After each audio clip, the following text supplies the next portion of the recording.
Happy New Year, everyone. I am Dr. Jackie and I am a child psychiatrist back for another video. This time we're taking a break from Queen's Gambit. We'll come back to it, promise. But the season finale for The Mandalorian came out. I have for you the best clips from The Mandalorian, which is essentially Baby Yoda, aka Grogu. Like all of these videos, there's going to be spoilers, so if you haven't watched season 2 of Mandalorian yet, I'm sorry.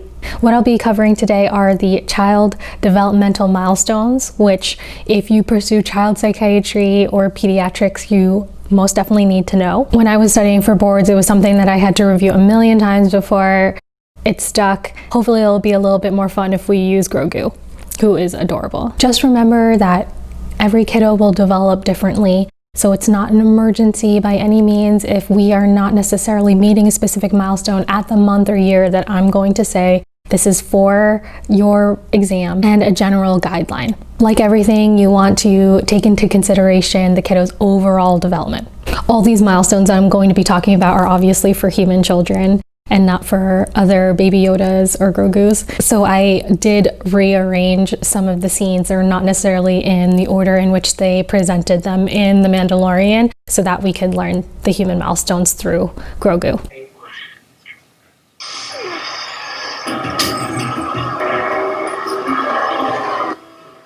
If I can locate other Mandalorians.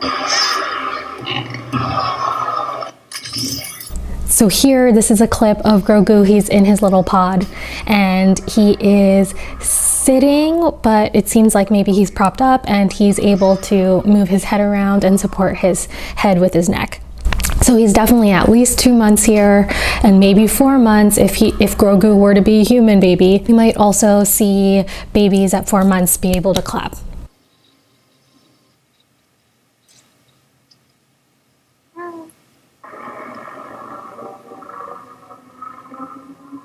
Next in line would be if they're sitting with support at about 4 months, then here Grogu is able to sit on a rock independently, lotus pose even, and that is something that you might see at around 6 months. So sitting independently is something around 6 months that you want to look for. Grogu is not much of a roller, but you might also see when you put babies on tummy time, is what we call it, that they might be rolling around.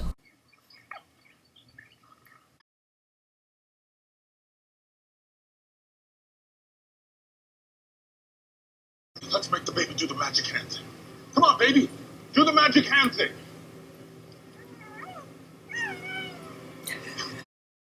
So 9 months, a lot of really fun things happen in child development where you can see that Grogu is able to hold a cup, point at things. That is something that we call joint attention, where we're both looking jointly at something. Grogu doesn't necessarily do this in the series, but we would imagine that Grogu would be able to pull on something like a couch and be able to pull up to stand at this point too, at 9 months.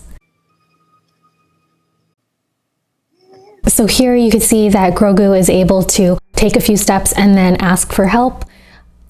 It makes sense that if they're able to pull to stand, then the next step would be soon taking steps, which is always very exciting for a family. You're also looking out for whether they're able to pull to stand and then maybe stand for a few seconds and then maybe fall down. That was something that you saw Grogu just do. He could also drink from a cup, and you would expect that maybe Grogu could take the ball that he's really obsessed with from the ship and transfer that ball from hand to hand.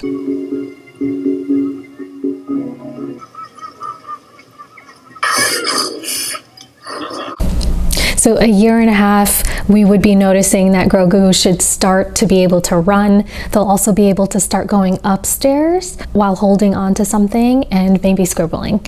On the way down the stairs, they might be tush first and kind of creep down the stairs at this time. Stop touching things. You stay right here. You stay. Don't move. You understand?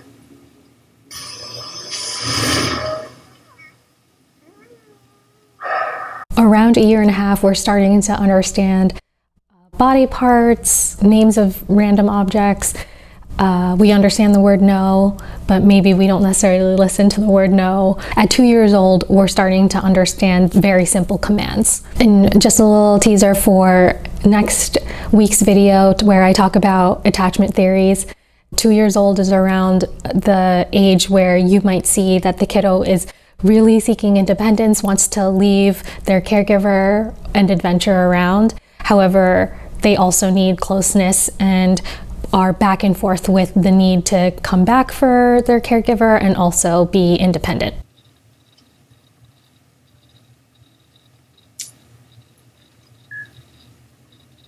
On his wall, but he's very antsy. At 2 years old, kiddos can start jumping, kicking balls, start the very fun toilet training adventure.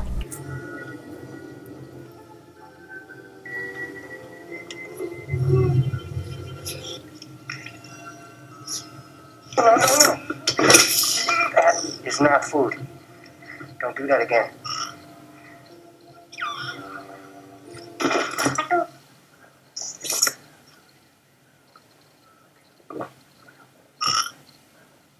I suspect the temperature will drop significantly when night falls.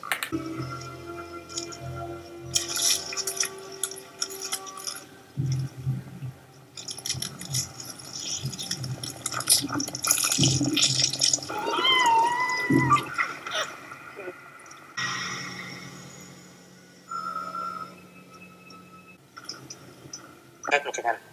I know someone who might help.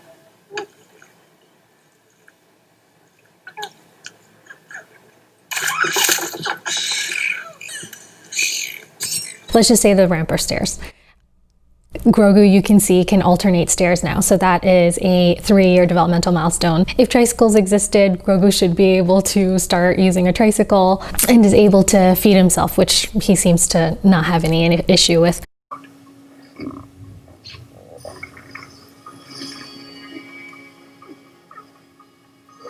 Friend.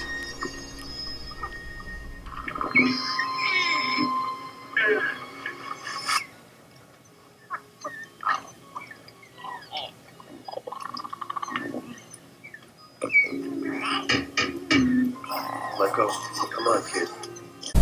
Okay, so I'm not really sure if Grogu was trying to eat the tadpole or not, or play with the tadpole, but it seems like Grogu, let's just say, was able to make a friend. Okay, let's talk stages of play for a second. So before 2 years old, kiddos tend to what we call parallel play, where they're just playing in the same room side by side, but they're not necessarily interacting with each other. They're just kind of doing their own thing. At around 3 years old, kiddos will start associative play, where they will share their toys or whatever they're playing with, but still not necessarily play together. At 4 years old, that's when we see cooperative play. That's when you see the kiddos truly interacting. At 4 years old, you might also see the pop-up of imaginary friends, but in general, they're starting to play with a bunch of other children.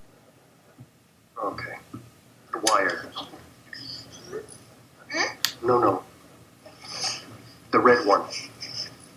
Yes, good. Now. Yes. Now put the red one. No one was. But be careful. They're oppositely charged. So hold them apart from... No, hold them apart.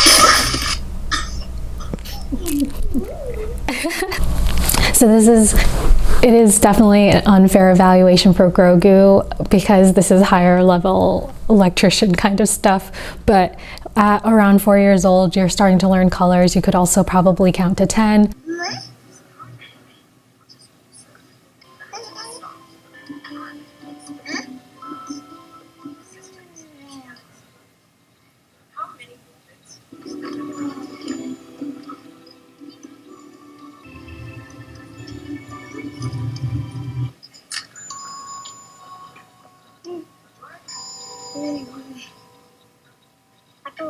Grogu is in school, clearly in a classroom setting that is a little too advanced for him, but you could see that he saw something yummy and asked for it by putting his hand out. And maybe that would have worked if he was with other kiddos maybe in his same age bracket that also didn't have the language development just yet. What you might see with human babies that don't necessarily have those powers is that they will get really frustrated because they don't know how to ask for what they want, and you can imagine that that's really annoying for a kid to not be able to ask for your wants and needs. Using our words, encouraging kids to ask for what they need and want in a nice way is a great way to minimize the amount of outbursts that could lead to sometimes overly accommodating kids. We as adults, when we see a kid and we can tell clearly what they want, if we saw Grogu in the classrooms looking at the cookies, we probably would be able to intervene and say, hey, Grogu wants a cookie, would you be willing to give him a cookie?